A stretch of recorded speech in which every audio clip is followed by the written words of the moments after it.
Bien, buenas tardes a todos. Mi nombre es Luis Espino y el tema que voy a exponer es producción de rayos X, ¿no? Bien, este trabajo, principalmente, lo que busca es tratar de entender, de dar a entender mejor los conceptos que están relacionados al fenómeno de la producción de los rayos X, ¿no? Para eso vamos a partir de los primeros antecedentes, o sea, cómo así fue evolucionando el tipo de lámpara desde las primeras lámparas que hubieron de rayos catódicos hasta las lámparas actuales, ¿no? Bien, el objetivo, bueno, como ya habíamos más o menos mencionado, que es conocer los principios básicos para la producción de los rayos X, desde los primeros antecedentes a la primera lámpara de Röntgen, ¿no?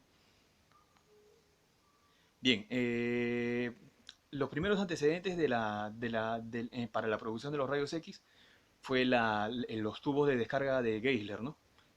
Se considera actualmente como uno de los primeros sistemas de rayos catódicos, ¿no? Bueno, los tubos de Geisler consistían de unos tubos conformados por un par de electrodos, bueno, obviamente un cátodo y un ánodo, y en su interior Geisler lo que hacía era introducir distintos tipos de gases, ¿no? Porque había observado que al variar el tipo de gas, la coloración de la radiación emitida en el interior era distinta, ¿no? Entonces tenía que haber una relación con la estructura atómica, al menos eso es lo que ellos más o menos sospechaban en aquella época, de que había una relación entre la estructura atómica y el tipo de radiación que se emitía en esos tipos de tubos de descarga, ¿no? Es así como estos tubos fueron evolucionando hasta la generación de los tubos de Plücker, ¿no? Plücker, basado en los estudios que había hecho Geisler con sus tubos de gases, él diseñó un sistema parecido, pero lo que hizo era muy similar, solamente que él retiró todo el contenido de los gases y lo llevó a vacío. Y lo que hacía era simplemente colocar un tipo de gas distinto, pero en el mismo tubo, ¿no? A diferencia de Geisler, que él sí había trabajado con tubos ya netamente ya llenados del gas y a una presión muy baja, ¿no? Ahora, con esos antecedentes de los tubos de Geisler y Plücker, años después, William Crookes se le ocurrió hacer un tipo de tubos similares, ¿no? También rellenos de gas a baja presión, pero lo que a él se le ocurrió fue diseñar un tipo de tubos de forma cónica. ¿Cuál era su intención de generar ese tipo de tubos de forma cónica? Era poder comprobar de que el tipo de radiación era del tipo electromagnético, ¿no? Porque la radiación electromagnética tiende a desplazarse en forma lineal, ¿no? Para ello, por eso incluso ahí podemos ver en la imagen que el tubo de Crookes tiene en la parte final, le ha colocado una cruz para poder observar la sombra en el fondo, ¿no? Y de esa forma poder comprobar de que el desplazamiento de la radiación era del tipo lineal, ¿no? Ahora, otra de las cosas de las observaciones de William Crookes era que él consideraba que esta radiación de rayos catódicos, como ya anteriormente ya la habían denominado otros científicos junto con Plücker y Geisler que hicieron las primeras investigaciones, él consideraba de que esta radiación era una radiación de electrones. Bueno, cosa que del todo no era así, ¿no? Realmente los electrones lo que hacían era excitar a los electrones de los distintos átomos de los gases que se encontraban dentro del tubo de Crookes y lo que hacía era excitarlos, ¿no? Por eso era que se producía, debido a los saltos electrónicos, ocurría esas emisiones de radiación electromagnética, ¿no? Bueno, eso respecto a los tubos de Crookes, ¿no? Ahora, Röntgen, tomando como base, comenzó a hacer un conjunto de experimentos con los tubos de Crookes, pero según comentan, de acuerdo según se comenta de acuerdo a la historia, dicen que Röntgen había, Wilhelm Röntgen él tenía mucha preferencia por tratar de fotografiar todos sus experimentos y una de las cosas, como bueno, como en sus tantos experimentos que realizó, intentó fotografiar el experimento, bueno, llenando con distintos tipos de gases un tubo de rayos catódicos como el de William Crookes, como podemos observar ahí en la imagen, ¿no? Pero lo que él se dio cuenta es que sin ni siquiera realizar la fotografía, las placas fotográficas de sus cámaras, bueno, las cámaras antiguas que tenían unos rollos fotográficos, estaban reveladas. Por eso que él se sorprendió, ¿no? Tenía que haber entonces necesariamente una radiación que pudiera atravesar la cámara fotográfica, ¿no? Había una radiación desconocida, entonces él asumió que esa radiación existente, que era capaz de revelar las fotografías y poder atravesar el material sólido de la cámara fotográfica, la denominó como radiación X, ¿no? O rayos X, justamente porque no se conocía la naturaleza de este tipo de radiación, ¿no? Ahí como podemos ver en la imagen, ahí está trabajando con un material sólido de bastante espesor para poder atenuar la radiación. Y se observa que, como podemos ver ahí, bueno, como también lo pudo observar en las radiografías más adelante, se puede observar los huesos, ¿no? Porque la radiación, este tipo de radiación X, no puede atravesar los huesos. Sin embargo, sí puede atravesar la piel, ¿no? Por eso que solamente se puede apreciar ahí en la imagen los huesos, ¿no? Bueno, eso respecto a los primeros experimentos que realizó Wilhelm Röntgen acerca de los rayos X, ¿no? Ahí, pero con el pasar del tiempo, Röntgen fue perfeccionando su técnica, ¿no? Primero lo que él observó es que a medida que él reducía la cantidad de gas que había en el interior del tubo, porque comenzó a trabajar con los tubos de William Crookes, observó que la eficiencia, la generación de los rayos X era más efectiva, ¿no? Entonces supuso, si realizo, los llevo al vacío, debe ser mucho más efectiva, ¿no? Y es lo que empezó a hacer, ¿no? Empezó a generar tubos en alto vacío. Al mí, por ejemplo, en la imagen podemos ver un tubo diseñado por él, en el que podemos ver en la parte superior está el cátodo y en la parte inferior está el ánodo, ¿no? Ahí tiene una forma inclinada justamente por lo que él ya estaba apreciando de que de- cuando le daba esa forma angulada la eficiencia era mayor de la generación de los rayos X, ¿no? Bien, ahí podemos observar unas lámparas de rayos X más modernas, ahí muy similares al modelo anterior que habíamos visto de Röntgen, ¿no? Pero aquí los ha hecho de forma lineal, ¿no? La diferencia es que para no darle la forma angulada, más o menos un ángulo de 45 grados que tenía ahí, él lo que hace es que la superficie del ánodo, que está al lado derecho, esté en una forma inclinada, ¿no? Porque se sabe que la eficiencia es mayor de esa forma, ¿no? Ya que los electrones que van desde el lado izquierdo van a impactar sobre la superficie al lado derecho, ¿no? Y los rayos se van a generar hacia la parte inferior, ¿no? Bien, ahí podemos observar una radiografía. Bueno, y más o menos comentar acerca de los rayos X, ¿no? ¿Cuál era su naturaleza, ¿no? Bueno, en ese tiempo Röntgen todavía no conocía bien cuál era la naturaleza de estos rayos, pero bueno, más adelante con otras investigaciones se supo que era una radiación de tipo electromagnética como lo es la luz, las ondas de radio, pero la diferencia es que esta radiación, este tipo de radiación, los rayos X, tienen alta energía, ¿no? Ahí, por ejemplo, se menciona de que la longitud de onda es muy pequeñita, ¿no? Por ejemplo, varía entre 10 y 0.01 nanómetros, ¿no? Es bastante pequeña, ¿no? Justamente por esas dimensiones que tienen estas ondas generadas, bueno, estos rayos X, es más fácil poder atravesar la materia, ¿no? Por eso que podemos observar en las radiografías, por ejemplo, que esta radiación puede atravesar la piel, ¿no? Todos los órganos, la piel incluso, y se puede observar los huesos, porque los huesos es más difícil que los pueda atravesar, ¿no? Porque son materiales carbonados que ofrecen una mayor resistencia al paso de esta radiación, ¿no? Bien, el fenómeno de frenado, ¿no? Ahora, ¿en qué se basa? ¿Cómo se generan estos rayos X, ¿no? Lo que ocurre es un fenómeno conocido con el nombre de frenado, ¿no?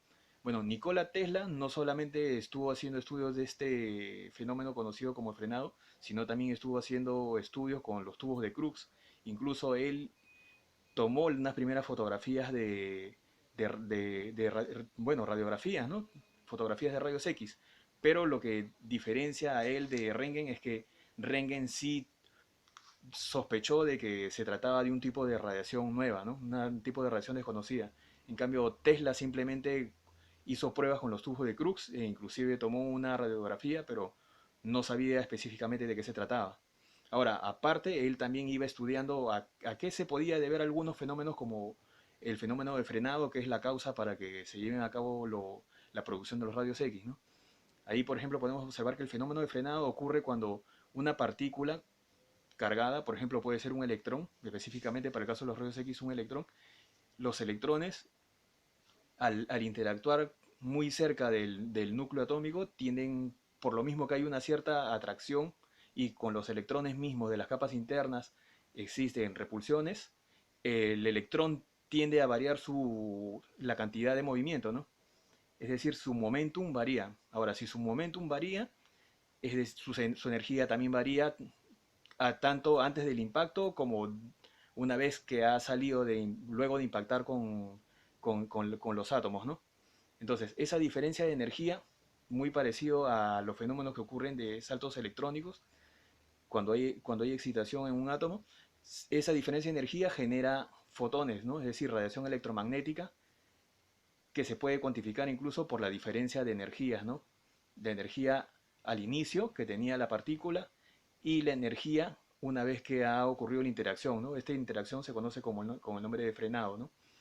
Y otro de los nombres que le dan también es radiación libre-libre, justamente porque la partícula se desplaza como una partícula libre, ¿no? Hay una teoría, la teoría de Drude, que habla acerca de la partícula libre, que, bueno, en este caso, él considera que la partícula se encuentra, bueno, cumple esta teoría de la partícula libre, tanto al inicio como al final del fenómeno, ¿no? Ahora, debido a ese cambio de energía y ese cambio de momentum es que ocurre la emisión de esos fotones, ¿no? De alta energía que son los denominados rayos X, ¿no? Bien, ahora podemos observar acá características de los rayos X. Bueno, principalmente la característica principal que tiene es que puede atravesar cuerpos opacos, ¿no? Y puede imprimir las películas fotográficas, ¿no? En general, todo tipo bueno, la radiación electromagnética como la luz, bueno, y los rayos X pueden imprimir las películas fotográficas, ¿no? La diferencia es que la radiación luminosa no es capaz de atravesar un material sólido, ¿no? Como podría ser una cámara fotográfica. En cambio, esa capacidad sí la tiene los rayos X, ¿no? Bueno, tiene justamente un alto poder penetrante y son capaces de poder atravesar la materia, ¿no? Ahí podemos ver, por ejemplo, en la radiografía cómo puede atravesar la piel, ¿no?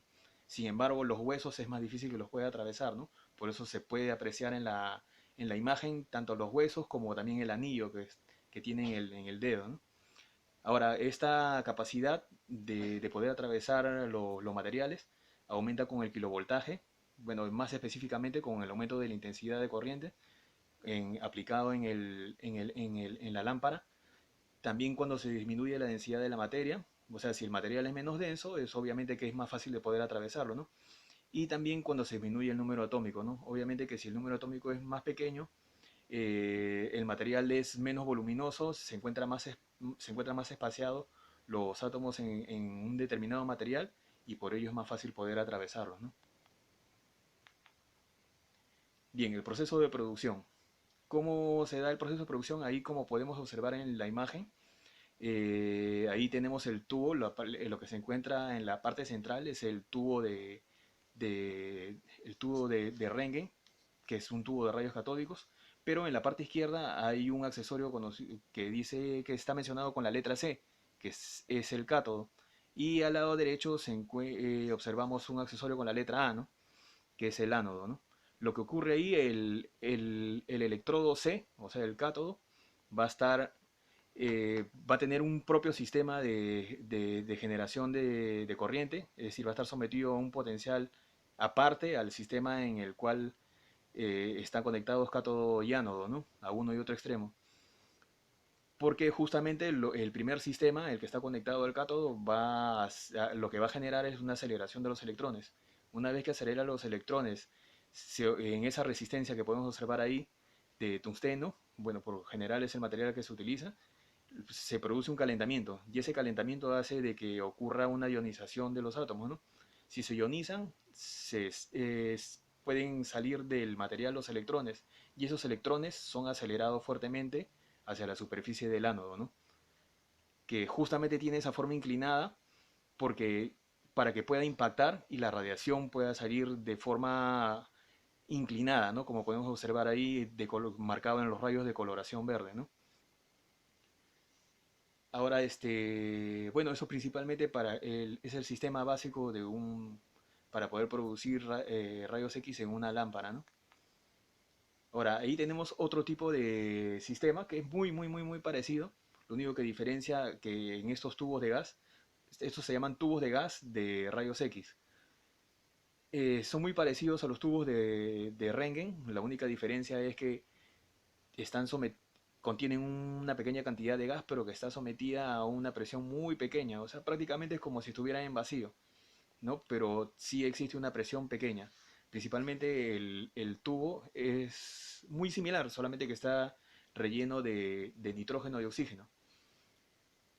¿Para qué le colocan eso? Justamente para que haya una cierta mayor efectividad, ¿no? Porque una vez que ocurre el mismo fenómeno anterior de la ionización de los electrones en el cátodo y la aceleración de los electrones, lo que hace es que los electrones sean transferidos hacia las partículas cargadas con carga positiva.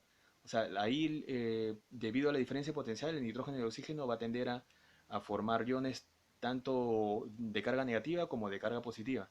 Los que están de carga positiva se van a dirigir hacia el cátodo y los que están de carga negativa se van a dirigir hacia el ánodo, ¿no? De esa forma van a formar como si fuera un circuito, ¿no? Los electrones las de carga negativa van a transferir o mejor dicho, los electrones que se encuentran en los iones negativos van a transferir sus electrones con más facilidad hacia el ánodo. Y así se cerraría el circuito considerando que también el cátodo va a transferir sus electrones hacia los iones de carga positiva, ¿no? Es muy similar, solamente que en el interior contiene iones gaseosos, ¿no? De nitrógeno y oxígeno y con carga positiva y negativa, ¿no? Y la transferencia es un poco más efectiva ya que, como ya estoy mencionando, el cátodo transfiere sus electrones hacia los iones de carga positiva, ¿no? Y una vez ocurrido eso, es más fácil de que puedan estar libres, ¿no? Y puedan impactar hacia el ánodo, ¿no? Claro que no va a impactar directamente hacia el ánodo, sino hacia los iones de carga negativa que se encuentran en el ánodo, que ya van a estar desionizados cuando impacte un electrón, ¿no? Ya que él va a transferir primero, al estar en la superficie, va a transferir electrones en el ánodo, ¿no? Bueno, ahí podemos observar modelos de lámparas modernas. Todo el accesorio que se encuentra en la parte izquierda es el cátodo y el accesorio que se encuentra en el lado derecho es el ánodo, ¿no?